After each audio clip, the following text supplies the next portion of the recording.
Ladies and gentlemen, welcome back to the study of antiquity and the Middle Ages. As always, I am your host, Nick Barksdale, and today we are joined once again by Dr. Rebecca Futo Kennedy, who's going to take us through a thought-provoking episode on the term Sub-Saharan and the whitewashing of ancient North Africa. Yes, I just think we should sort of because this idea, this sort of continually trying to find this idea of separating out North Africa from Sub-Saharan, as if the Sahara was the impermeable boundary that nobody could get through, is really a continually problematic type of argument. Particularly since we have early texts that tell us that, right, Herodotus tells us that, he says the Ethiopians and the Garamantes are indigenous to North Africa, and that, of course, the Phoenicians and the Greeks are not. But he makes it very clear that people he call Ethiopians are indigenous to North Africa and Northwest Africa in particular, right? But they are not Sub-Saharan. So I constantly, what is the obsession that people have with this idea of Sub-Saharan, that whenever they ask any question, what they're trying to do is prove that Sub-Saharan Africans aren't part of the ancient Mediterranean world, which we know is false. Not only do we know, of course, that people that we would call quote-unquote Sub-Saharan Africans ruled Egypt before the Persians got there, among others, but that they have this continual culture that runs up and down the Nile. And we know from our ancient sources that they believed very firmly, and they interacted with what in the area that they called Libya, right?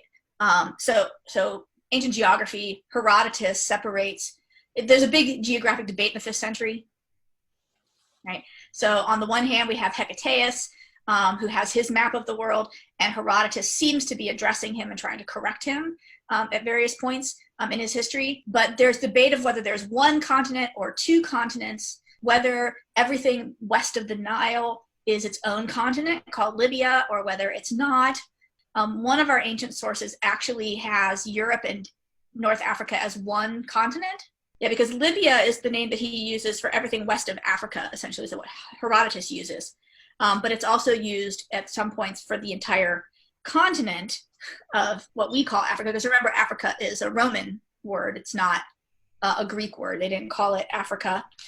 But yeah, this idea that there's a natural impermeable boundary that starts at the Sahara Desert, and that there's no penetration, and that everybody who has quote unquote black skin is below that line historically, and everyone above that is somehow magically white, shows, one, a real lack of knowledge of how space works and how geography functions and how mobility and movement in the ancient world functioned. It shows a very limited view of our ancient sources. Like I said, I think I said this in another clip, if you're going to live by Herodotus, you got to die by Herodotus too. And if you're going to cite Herodotus for evidence of one thing, then you have to accept the fact that Herodotus says that black people, Ethiopians in our ancient parlance, Ethiopians really in our ancient parlance, are indigenous to North Africa. They're indigenous to Libya, which is his word for basically everything north of the Sahara, because as far as he's concerned, south of the Sahara is uninhabitable, right? They believe that was an uninhabited region, uninhabited zone. Nobody lived there. It was too hot.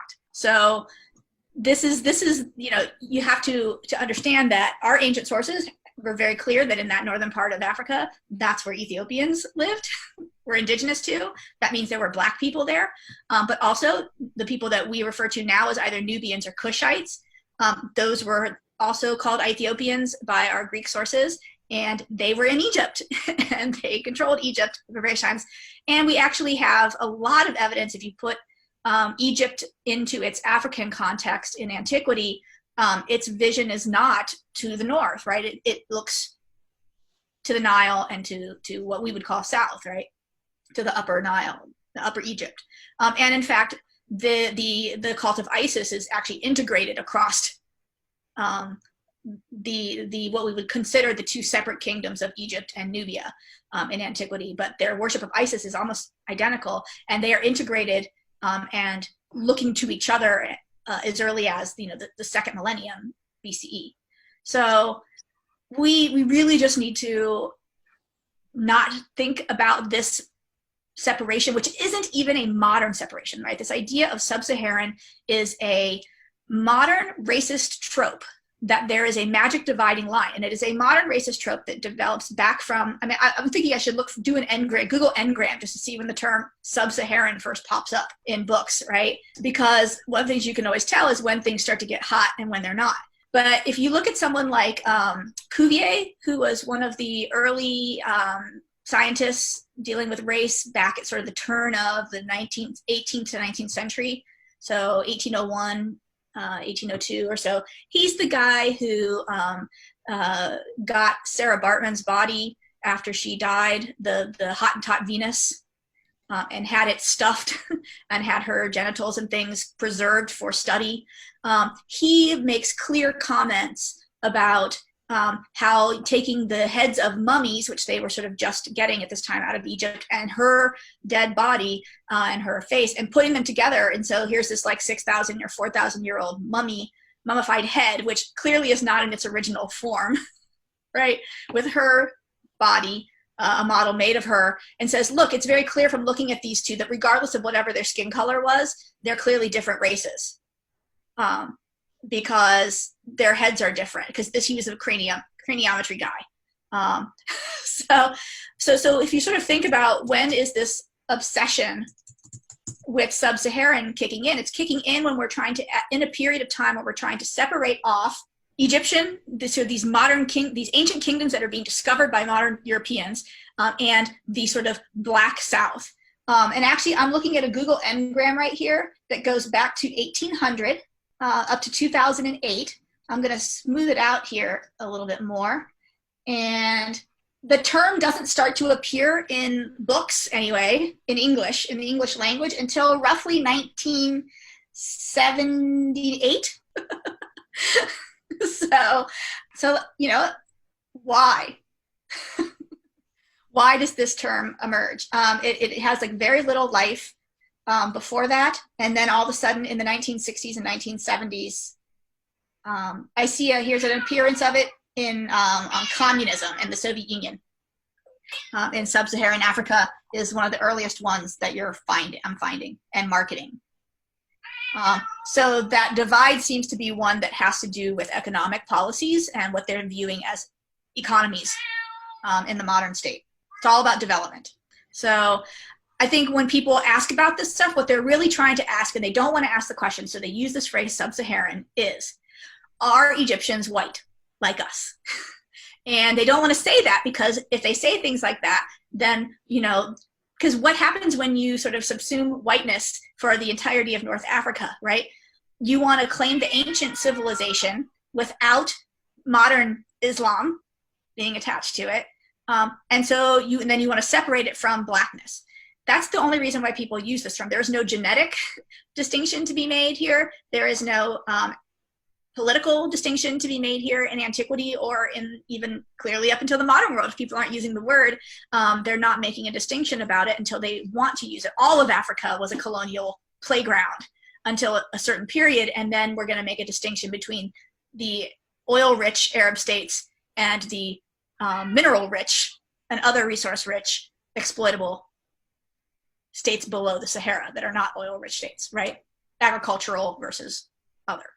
So I think anybody asking the questions about sub-Saharan and how these ideas apply to the ancient world need to stop, because they are clearly, absolutely modern impositions of ideas and ideology, and very clearly they are very recent modern impositions. And whenever people say that they want to avoid imposing modern ideologies onto ancient world, they're okay with imposing modern ideologies onto the ancient world as long as it's their modern ideologies, like the category of sub-Saharan.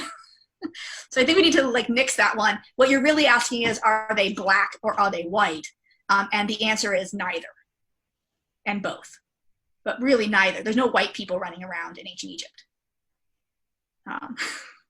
It's just not a category that they used. They did recognize that people had blackness, black skins, and they recognized dark skin tones, but the idea of the white is a gender category, or a category used for people who are cold burned in the very far north, or it is a category that is used for people with certain diseases. Or we actually see it in a poem by Catullus referring to Caesar for a political party affiliation, the blacks versus the whites as a sort of political thing, and then we'll see it. The other place where it might be connected to these sort of politics is that it's also can be connected to chariot racing. Your team, your favorite team, the Greens, the Reds, these are teams. The whitewashing of North Africa also ties in, if you think about this thing, the idea of whitewashing North Africa, some of the loudest voices on the internet and wanting to ensure this dividing line between Sub-Saharan Africa and North Africa are people of Arab descent. I'm thinking here specifically of like Nicholas Taleb, right? Because particularly in the United States, since 1910 or so, right, the people who are called Syrian get to be white, right? So they're categorized, technically, people from the Middle East are categorized as white because of this 1910 or 1919 law that categorized them as white.